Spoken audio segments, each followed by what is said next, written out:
Okay. Okay, I got it. Hello, Lefteris.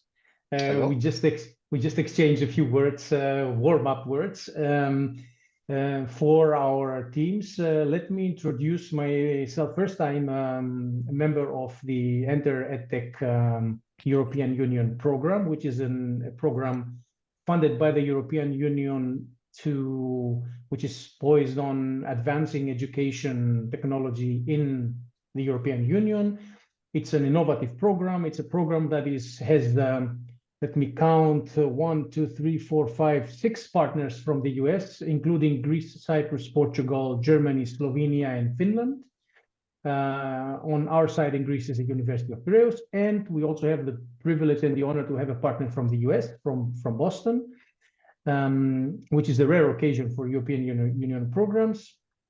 In the framework of this program, Enter EdTech, we created a Hellenic Learning Innovation Hub, which had some teams, and we're aspiring on having more teams next year in a second batch, in a third batch. And for our teams, thus, we are having today Lefteris Ntouanoglou, who you see on your screens with a wonderful background. The world is our backyard. Lefteris is a personal friend of mine. We met, I think, in 2014 through a common friend in the US. And it's a privilege for us because Lefteris is the founder and CEO of one of the world's top, I would say, at least top up and coming specialized learning innovation software platforms. It's a software platform that's focused on workplace, a corporate learning management system, as we call them.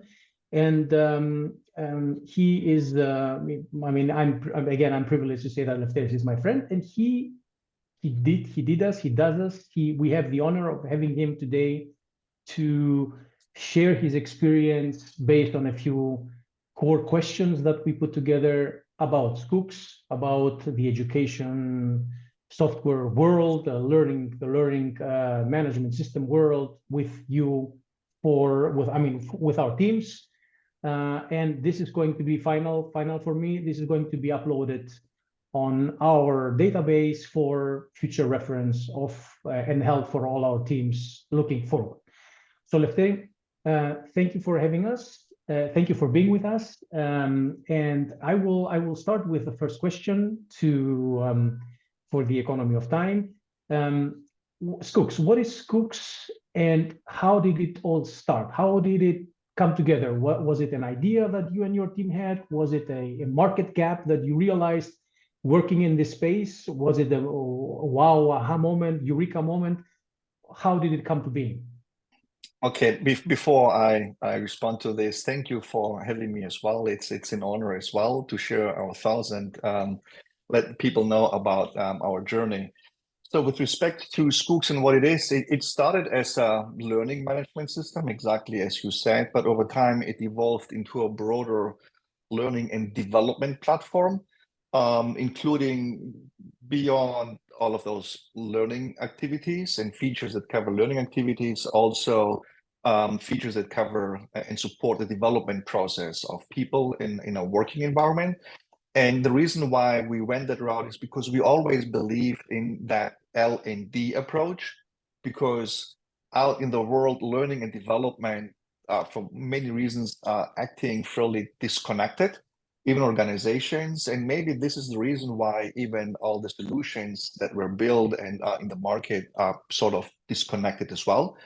And you have a bunch of applications that support talent management or talent development, and then you have numerous of applications that support learning as well, which now has become itself a fairly fragmented ecosystem of applications to cover the whole learning experience. And you can really make them work together so that learning supports the development process, because when we train people, at the end of the day, we train them for a specific purpose. We want them to become better. We want to develop their skills, and learning cannot be disconnected from development. So in short, we are a learning and development platform. Now, How was the idea inspired? This is always an interesting question because it's not really that clear. I think somehow subconsciously you just kind of have there's an internal process which at some point results in an idea. Okay. But if I look back, then I think what happened is I got exposed to the early LMS systems out there back in 2008. There were some pioneers out there that were doing very well and it was very well received. At the time, everything moved online. And so I think for those pioneers, moving also learning online was kind of a business kind of opportunity. And if you look at the profile of those pioneers, those were not really passionate about learning or L&D folks. Those were mostly kind of either financial guys or successful people in other organizations that came with the idea. Now, how it came for me to be exposed in those systems is that I was with another company and I was looking for tools to introduce internally to train our people. We were growing, at a fast pace, and it was a high intense company from a knowledge perspective. It was a software development company, and I was looking for other tools as well to help sharing knowledge among the team members. And I think the question would be more relevant on why did I start putting my hands into those products and wanted to introduce those kind of products in a company in Greece, in a small company. I think because myself was always kind of half of myself is an academic guy and half of myself is an entrepreneur, I would say. So I'm a PhD, so I always love learning new stuff, and knowledge I always consider the most important asset. And that's why I always played around with those tools. Now, the interesting thing is that once I discovered and just put my hands on those early tools, again, quite successful back then, at least commercially, um, I felt kind of awkward because I didn't get what I was expecting. And I felt those looked really bad. I mean, it was my personal taste, though, no offense, but I didn't like, and they were not very well received internally either. And then the more I dived into this, I realized that it was one of the most hated enterprise applications out there because it never worked as it should. And this is how I think for a couple of years, I just had it in my mind. And then at some point, I came with the idea of Schoox somehow. I took a blank sheet of paper and started putting on paper what later on meant to become to be Schoox, and just tried to design a very different approach. Was not even sure if we should call it an LMS because it was not an LMS, the way the market saw it an LMS. But it was the only way to call it because there was no way to call it something different. We could not open up a new product category. So we call it an LMS.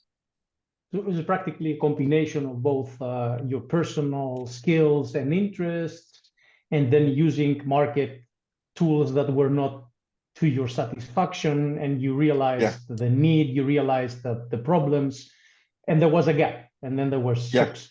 Yeah. Which I think it was a reflection of my personality and my passion. I always felt that companies have a strong responsibility to take care of their people by continuously developing their skills and making sure they have a successful career. And so that ended up in having that idea with Schoox. Which helps me go into our second question, which I always think is a very, very interesting core question in the startup world. You have an idea and you have we have idea and execution. There is always this discussion about the difference between an idea and how it's being executed. How did you know in the first place that Schoox as an idea had legs, as we say? Did you run any evaluation studies early on that help you improve your product, or did you get your first clients and then you did an evidence-based evaluation? How did that work out for you? I may surprise you, and I don't know if someone would expect me to say something different here, but I'm a big fan of Mintzberg, who I consider one of the brightest strategic minds, in business. And here's maybe the kind of surprising response to this. No, there was nothing of those things in place. I didn't make any study. I didn't really dive into the market data to see, what the volume is and everything else. And usually, I think the world believes that entrepreneurs look at objective facts and data and then make decisions upon those numbers or based on those numbers. The reality is exactly the opposite. I think entrepreneurs make decisions based on how they want to see the world, and then they just read the numbers in a way that supports and justifies their decision. Because you can read numbers in many different ways. And as Mintzberg says, objectivity is subjective. Okay, and there are many interesting stories that can back that opinion, which I strongly believe as well. So yeah, somehow I just felt that there's no way the market won't need a better product shortly. It was kind of when the idea came, and of course then from the idea to execution, indeed there's a whole world in between, because the idea is the desire. Okay, I would like to do something. And then execution is kind of the determination and the path to make it happen. And very few are willing to go that path. And I mean, really go the whole path. And of course, in order for that path to be successful, you definitely need also some skills and capabilities, different flavors, definitely, and different personalities. But at the end of the day, you need a set of skills and capabilities in that early stage to go that path. And one of the most important things is that as you start executing on that idea, the initial idea, this is another reality that Mintzberg is saying as well. The initial idea will change tremendously as you go, because the idea is a desire, and it's based on the perception you have of the world. This is how you see the world, and then you come with that idea, and then you start executing. And as you start executing, and you go that path, you will discover parts of the reality that you were not aware of. You will start seeing the real part of the world, not what you would like to see, but what the world really is. And then this is where you have to be kind of adaptive, and you have to adjust. You have to be open to adjust, and that's a skill on how you read the world as you go, and how you bridge the gap between what you have in mind and what the real world is. And that's why if you give 10 great entrepreneurs, even great entrepreneurs, the same idea, and you meet after 10 years, and let's assume that everyone didn't give up, everyone just executed, you will see at the end a completely different business, even a completely different product. Okay, because everybody just read the difference between reality and what they have in mind and just execute different ways. Way. Yeah, that's the idea. And this is one of the reasons why when you have a business plan or set up a strategy, okay, and that long-term path in a way, you should make sure that strategy is not in a very tight way expressed and defined. It's not that rigidly defined, because if it's too rigid, you will face psychological resistance to change course if the circumstances demand you to change course. So it has to be kind of open. It touches upon pivoting a little bit, right? So you need to be able to pivot your idea to a certain extent, to adapt it to new data, new challenges. Right. Yes, exactly. But you know what? One thing that I'm being open with is admire you for is that you persevered, as I know that Schoox faced many difficulties in the beginning, personal, financial, in terms of personnel, in terms of many aspects. So you had to really fight hard to turn Schoox into an internationally acknowledged and successful company. What kept you from actually giving up? What made you bite the bullet? Were there any key moments or events that you will want to share with us that actually drove Schoox to success? And drawing from this, what would be your advice to newer, I mean, I don't say younger, I say newer startup founders on the fight or flight dilemma that they usually face at some point in the early stages, every startup faces? Yeah, that's an interesting question. Horowitz said it in his nice book, The Hard Things About Hard Things. There are no clear answers or solutions for the hard things. Um, I think this is one of the skills that an entrepreneur has to have, and some maybe even some of the gifts. I think to be patient. I mean, it's patience and perseverance. You said very, very, very, very well. That are the most important kind of things you have to have as an entrepreneur at your early stage. Why I didn't give up? Our journey has some really interesting and unique um, um, different things than most other journeys, because we didn't really build a business starting out of Greece and then as a natural expansion go abroad and go international, to expand international and grow international. For us, the idea was from the very beginning, we may build the product out of Greece, but we're going to build a business right away in the US, which is the most competitive market out there, which is very hard to unlock that market. And of course, without having any prior experience. I mean, I had never been before in the US. I didn't know a single person. So it was kind of, it was more of a ridiculous idea rather than an ambitious idea. A handful of people thought about it as being a brave, bold vision that we admired. But I think the majority, maybe even silently, thought about it as being a ridiculous idea back then in 2010, when I first considered the answer, that's what we're going to do. And I think the reason why I didn't give up, because I just believed strongly in this. And at some point, I was just keep going. And I said it even to the team. I said, I'm not going to give up. I'm going to give up only if I have to, which means only if I'm broke, because it was bootstrapped at the beginning. Only if I have nothing else and I'm just broke, there's no way for me to go buy food, to the US, only then am I going to give up. It was a very strong desire to really do it.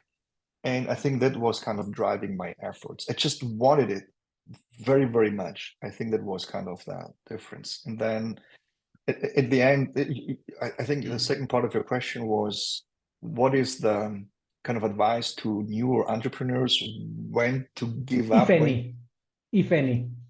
Yeah, I think, let's say it in a different way. Maybe it's not about, the dilemma may not be about when to really give up. Maybe the dilemma would be, when is the time to adjust your idea, to pivot, to kind of adjust strategy? Because at the end of the day, it's definitely getting more difficult if you have an idea and you stick to that idea, which sometimes you have to. So it's a very, very difficult balance that has no clear answer. There were people that really stuck to their initial idea and then got very well rewarded on this. And people that stuck, and it was a mistake because they should have pivoted and they just never did. So I think it's your instinct and your experience or your wisdom, which sometimes is also, it reflects your personality and your prior experience. And it depends on where you're doing business. What I mean is, it's different if you have a consumer product, let's say Facebook, okay? It's a very different story, and it's a very different type of business if you are in the enterprise software business. Because the enterprise software business, you have to go and know how to structure deals, how to convince other people to invest money, and rely their daily business and their personal success, the decision maker success, on what buying decision they're going to make. Nobody's getting fired if they go and choose Microsoft. That's kind of a motto, which means if you don't have brand awareness, you have a much more difficult time to convince people to go with you. To trust you, yes. Yeah. Because well, the Americans say that if you're gonna fail, you need to fail fast and start over with something new. So this is kind of difficult to judge.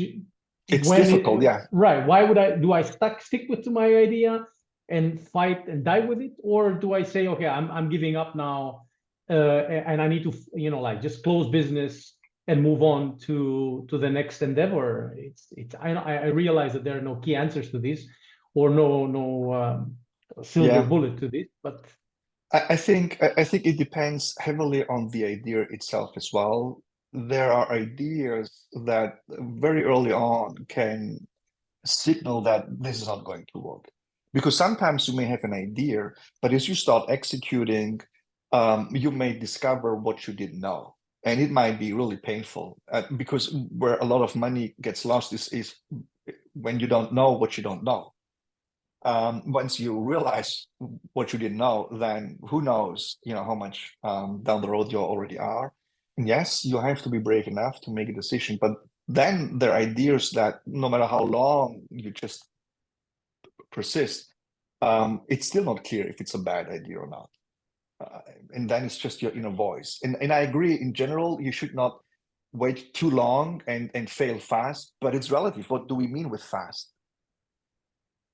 How early do you give up, or how easy do you give up? And then if you don't fight for what is yours, then, but in a way, I had some questions structured in my mind, but you touched upon something, and I'm going to reverse the order. And instead of going with next question, I'm going to move a little bit further down the line and ask you about scaling. Since you talked about the initial idea was I'm not going to build a product for Greece, since you were based in Greece and you were already working in Greece, but I'm going to be international from the get-go. So how do you, in your experience, how do you set up your company and your mindset to be scalable, and especially internationally from the get-go? How do you prepare your team to actually be able to, because if you're international, you need to serve larger audiences, a larger volume of consumers, a larger volume of partners. Your team might be larger from the get-go. And is it a particular mindset that can be trained in a way for international scaling and international scaling? I think those are two different topics, and they have a different response, meaning scaling a business, whether you do it here or international, it has the way. I will talk about this one, but building a business, going international, let's put it this way, especially from the very beginning, it's more difficult because you cannot really rely on the track record. You don't have any customer. So it's very difficult. I think the most important thing to realize is that you need some local DNA. You need some local DNA to bring it in so that you increase the level of trust. And again, it's different if you, let's say, have an idea of Airbnb, which is a complete online service, where you may choose different cities and then you find local guys and folks there to get and then convince people to put their apartments and their houses into your platform, because this is how they usually go, city by city, right? And so it doesn't really matter where you're based and who you are at the end of the day. Or if you have a complete consumer product, let's say, where you go online, and then it doesn't really matter. In the enterprise software world, you have to knock on the door at some point. There's no such thing like complete online sales, except if you want to go with small transactional deals, 500 annual recurring revenue deals where people come and churn very fast. If you really want to target enterprise organizations, you have to pick up the phone, you have to run heavy campaigns, you have to touch those accounts endless of times until they respond for the first time. You have to travel a lot, you have to convince them, you have to have people who know how to navigate those waters internally. So, and of course, trust in the first impression is important. And therefore, you need definitely to bring in some local DNA. We brought in a few folks early on who were local folks that became part of, in a way, of our team. In the US, you mean? In the US, in the US. Right. We also coming from Greece in the US. No, there were US folks. I understand, but your company came initially from Greece, but you moved to the US and you practically set up base there, and you brought on local DNA, as you call it. Right? So we incorporated over there. So we brought in some local folks. We tried to find, people that can join our board and have an experience and have a reputation as much as we can initially. So we were a bit lucky with that as well. We brought in some great people that were connectors, knew a lot of other people. And so we slowly started to build our reputation and the brand that was attractive to invest, and try to minimize the concerns that those are, is it just small team out of Greece? Who knows? Okay. And you can really go back and check on the track record of success, and any success in Greece doesn't mean anything, whatever. It's no offense, but it's a reality. I mean, you have to face the reality without, emotionless. Yeah, and just deal with it. And this is what we did. And so at some point, that was the most painful path, to be honest. I mean, it took us almost a year to just try to plug into that system from a connection perspective, and have conversations and meet with people, and people picking up the phone and talking to you. That was the most painful thing. And then at some point, once we started, and were able to convince someone to invest, then a new journey started. And coming back to your question on scaling the business, initially in the early stage where you get your first kind of either big seed fund or small, we got first million for the first time. It was sort of a small Series A. It was big then for a Greek startup company, which might even had been the first time, I don't know, 10 years ago. And so $1 million wasn't really a whole lot of money, but it was a significant amount. So we had to start building the business. And initially, it's a very different world. You need a very different skill set to start turning the idea into a business. As long as you just have a product, it's still just technology. In order to have a business, you need customers, even a few ones, and you need those customers to be happy, meaning as a validation that thing works. I'm using it and I'm happy because I'm doing my everyday job with your product. And so that is painful. And of course, you scale it up to a certain point, which is not really scaling, okay? Because you organize the company completely different. You sell in a different way. The sales organization consists of people that are just reporting to a sales leader. They're not different management levels in between. You may get a lot of referrals. Your board members know people. One customer may know another customer who's looking for an LMS. So at some point, you just start getting some traction in a more agile way, which hasn't really well-defined rules. And then you reach a point where you really want to scale the business, which you want to grow now, whatever that means, okay? It's like the prehistorical kind of time frame for every country. It's different because it depends on where you have, findings that have writings. So it's a similar way for every company. The point where you start really talking about growth, it's different. For us, it was, I think, once we hit about 20 million ARR, in a way, for some others, it may already be too high. And you have to scale early on. But up to that point, I must admit, even with some changes internally and some things we did, we made it up to that way. But then we realized that the big difference was if you want to go from 20 to 100, that's a whole different world. Because you have to put a lot of new investments. It's not going to come that easily organically, especially if you want to go fast and not wait for another 15 years, 20 years, right? Because at every stage, the growth rate is part of your value. Even though nowadays it's not that important anymore, cash and health and rule of 40 is more important, but it's still an important thing if you grow with 20, 30%, or if you grow with 3 or 5%, right? And so at that point, you really have to turn the whole organization into a data-driven company. And because otherwise you may run into the risk to burn a lot of investments unsuccessfully. And that's where the most initially, at first sight, some successful startup companies fail exactly at that point. It's all looking good.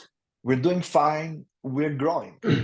And then for some reason, even investors making the same mistake, they don't really check whether that growth has been, or around that growth, some, rules are in place that can help predict and project success.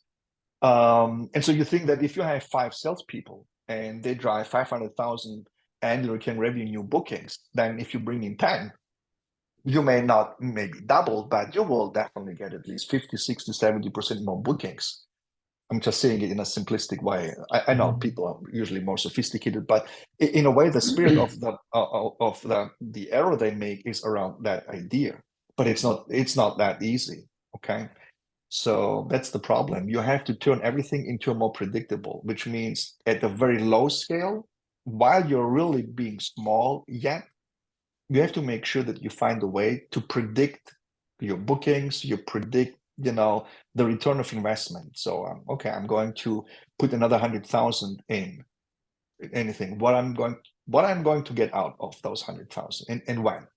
It's not that easy, but at the end, this is the important thing.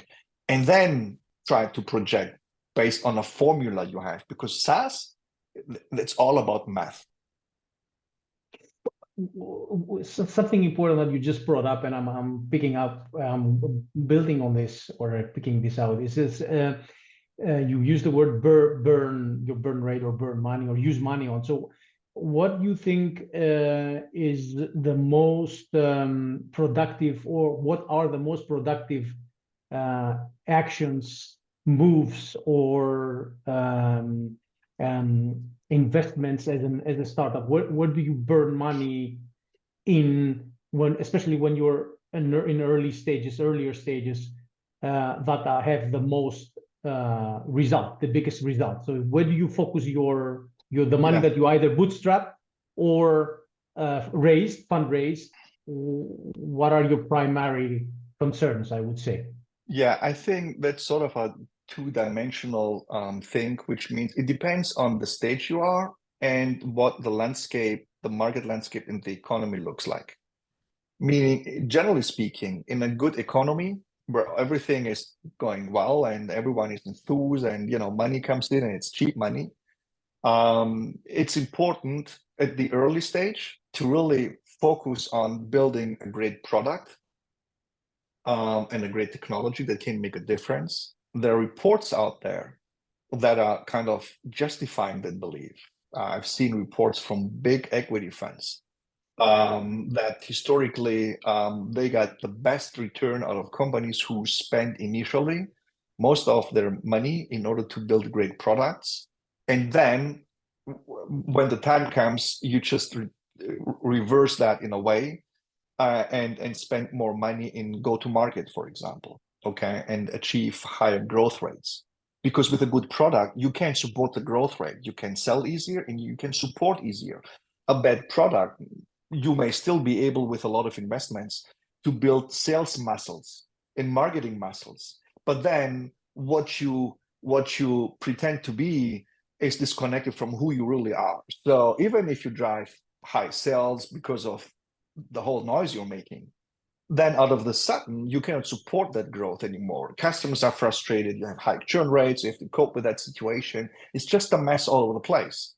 So if you don't really have a good product to support the growth, it's not going to work well. And at some point when you hit that growth stage, then in periods where economy is really booming, then yes, historically, it was all about growing at all costs. Okay, just throw everything in. Nobody wants you to show profits. The rule of 40 doesn't exist. Nobody cares in a way.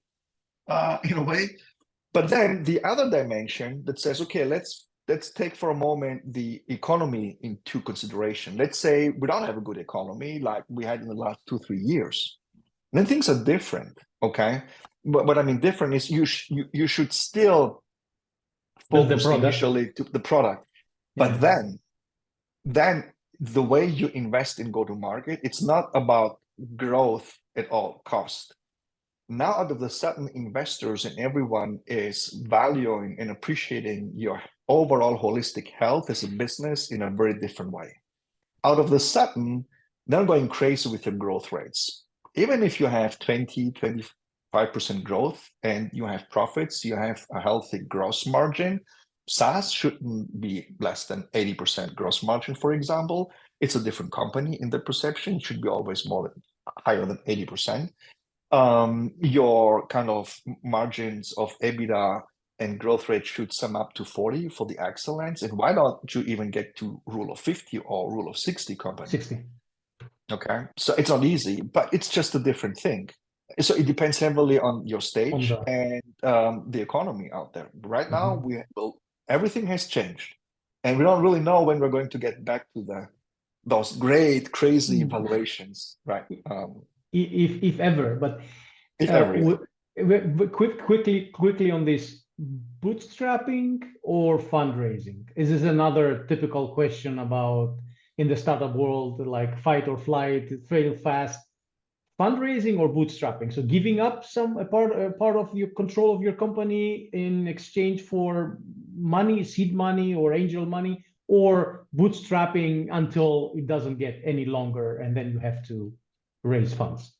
I think this is another situation where you have to balance, but from a principal perspective, yes, you should go out and raise funds so that you can build a bigger business where your diluted kind of ownership may be worth much more as a general principle. So you shouldn't be afraid of giving up on ownership. Of course, if you give up on ownership too early on and it is working very well and you have to raise more money, at some point it doesn't make sense to anyone else anymore. So you have to be very careful. However, even though I'm a big fan of going out and raising money, I wouldn't advise to go and raise money too early on, because there is a certain period of time where I feel entrepreneurs are, in a way, they have to bootstrap the company, because if you go out and try to convince serious investors and you just come with an idea and maybe a early version of your product, it's not even a product, just because you didn't want to invest really money just to show this is about what's going to work and look like, it's just not a lot of trust. Because why would the investor believe in you and take the risk if you are not willing to take risk, for yourself? So I mean, we bootstrapped the company for a period of time, a difficult period of time in Greece. It was something that our investor at some point, the early investor, appreciated very highly. I do remember. For sure. Like one of I think question that might be very interesting for our audience, future audience, is how is the EdTech space? Because you know the EdTech space like from within for so long. How is it different than other successful, very well-known domains in the startup world? And how did you define your target market in this EdTech space initially? How did you get feedback for your idea and for your early value proposition? So two questions in one, in a way. Yeah. The first part of what is different, I may come with a response that I don't know how it will be perceived, but because I was asked this many times, I've been asked this many times. I think one of the problems with other enterprise software applications, because I do remember a conversation I had with a CFO of a big company that we partnered at some point, and they became reseller of ours, and he asked me, why is it that difficult to build a learning system? I don't understand it. Nobody gets it, okay? And among those who don't seem to get it are even big shops, okay? Big HCM firms. And all of those big HCM firms, the learning solution they have in place, it's just a mess. For some reason, it doesn't seem to work. And it's not it's not a matter of money. They have enough money. So what is it really? And then I surprised the guy, and I may surprise you as well. I think there are enterprise software applications that are what I call deterministic, and those who are non-deterministic. So, and what do I mean with deterministic? The enterprise software applications which are pretty clear on how they should function and how the feature should be. As an example, payroll. Payroll is a very typical deterministic enterprise software application. And so if you ask 100 payroll experts, okay, how should a payroll application be? What features should it have and what should it be able to do? You will get 100 similar responses. Not that it's easy to build such kind of an application, because it's very difficult to embed all of those different regulations And that might be different from state to state, from industry to industry. So it's a real challenge, but very clear what has to be done. Now let's go to the other part. Learning is a non-deterministic product, which means if you ask 100 L&D folks, how should an L&D platform look like? How many different responses you think you may get? You will be lucky if you get 100 different. And not only this, if you ask the same people 2 years later, they may come with different responses, because this is a very dynamic field. A lot of things are going on. What does it mean? It means that it's incredibly difficult to make right decisions on how to build, what kind of product to build, and how to evolve that product. And this is where most people fail. And if you ask me why those big other HCM firms don't have good learning products, I think that the reason is because the DNA they have, the product development, innovation DNA they have, it's for deterministic products. Decisions are made very different. People, the skills you need are very different. You don't even have to be kind of a visionary, in building those applications. And therefore, even if those companies acquire a learning solution, it ends up becoming a bad product down the road, because the deterministic guys take over and they don't understand it. They will never understand that part. That's the problem. And that's why you see very few really successful learning products, honestly, I feel. It's a very different thing building those kind of products. I don't know if that answers your question, but this is what I feel. It does in a way. Your target market initially, the target market now. This is then about business strategy. Okay, let's say you were able to build a nice product and non-deterministic product that has everything it should. The next thing is, okay, how you're going to go to market. And this is another big mistake that most companies are doing, early startup companies. They're just all over the map. I mean, we have a saying in Greece, you don't shoot whatever moves. You have to focus. And why? Because you definitely need to build some kind of a brand awareness. And as long as you have not hit, that's a rule of thumb in a way, you haven't hit the 100 million ARR threshold, you cannot become industry agnostic, because you don't have the money and the investments to go and build a brand awareness and carry the whole message of who you are and where you're different in your story down to all markets, all industries, all sizes, because it's not what you put on your website. You can't add on your website everything. You can't have it broad so that you can go after everything. That's not enough. You have to carry that message down to everyone you want to target. Now you don't have the money. And if you have a generic message to a specific industry, it's not attractive. Right. So what we did initially is we used and choose one industry. And no matter how bold we wanted to go and how bold of a vision we had, we choose one industry and we stayed disciplined. And situationally, it happened to be the restaurant industry. And so we built a domain expertise, we built a brand, and we were the LMS for the restaurant industry. Everyone else was industry agnostic. So we learned the pain points. And very early on, when we started having some traction through partnerships, which is important as well, we could understand their pain points, the unique pain points, and build around those, which is difficult if you go broad, okay? Right. And then we got very fast traction. 80 months down the road, we closed Subway, which is unheard, for a handful of people. And then we just expanded to other similar industries, but just step by step. And this is how we unfolded our business strategy. And you have to focus initially. Nowadays, you have to laser focus. Yeah. So you practically start with a core domain and build, try to be successful in this domain, and then start adding on. Yeah. If you're lucky and successful, adding on different. Yeah. And this is how big competitors losing ground. You have to compete with really big shops. You go to a certain industry and tell your story. You're built for that industry.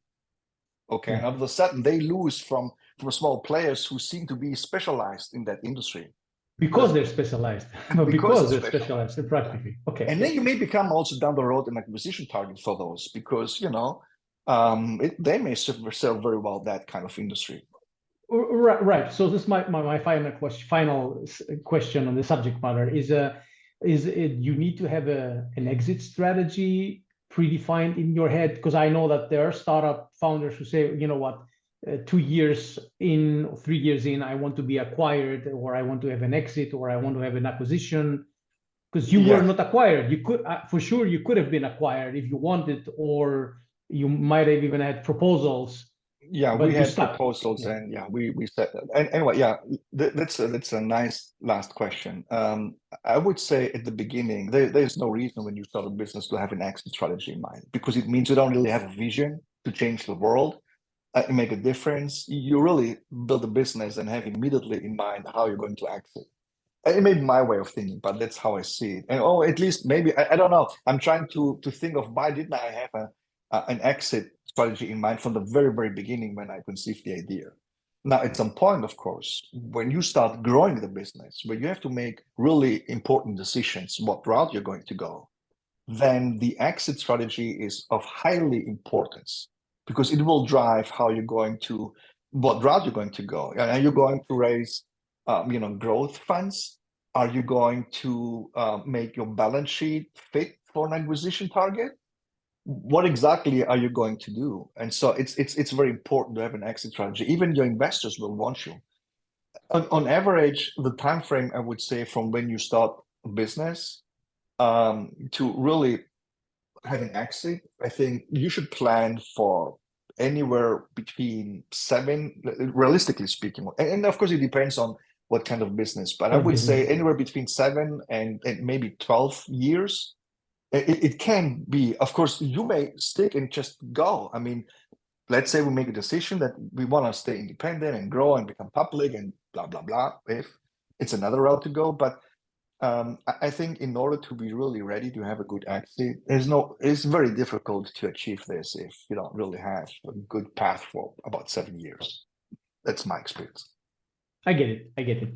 So in closing, before I let you go, is there a final word of wisdom that you want to share with our aspiring entrepreneurs, with any aspiring entrepreneurs that might be watching this video in the months and years to come?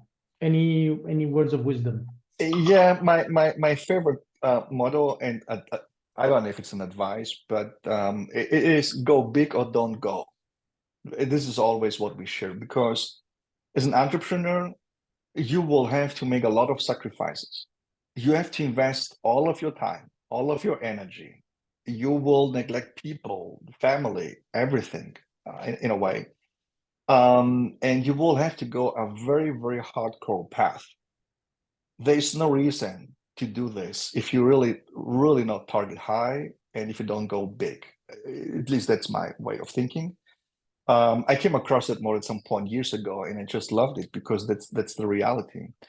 I think, and especially nowadays, it's going to drive all of your efforts. And I think this is how younger people and new entrepreneurs should think about this as well. And honestly, sometimes you just have to believe very strongly in yourself, in your vision. Yes, it can change over time, and you can adjust and adapt. Um, but at the end of the day, if you look at the journey of Schoox, to be very honest, when we first started, based on all known business and marketing theories and practices, the chances to be where we are today were literally zero. There's no way, everyone would Right. predict that that's not going to work. Yeah, right. But it did. It did. It did. And I'm so happy for that because that's the reason why we're together here and Yeah, thank you. and discussing. Thank So you. thank you very much, Lefteris, for your time, for your effort, for the honor you did us, me personally, and the program. And I'm wishing you from heart all the best for Schoox, for sure it's like a family to you now after so many years, and for you personally, of course. Thank you very much. Thank you as well. Thank you for having me in that conversation. And I would like also to wish all of the young and new entrepreneurs best of success. Thank you. You have the button. Yeah. Bye. Bye. Thank you, Lefteris.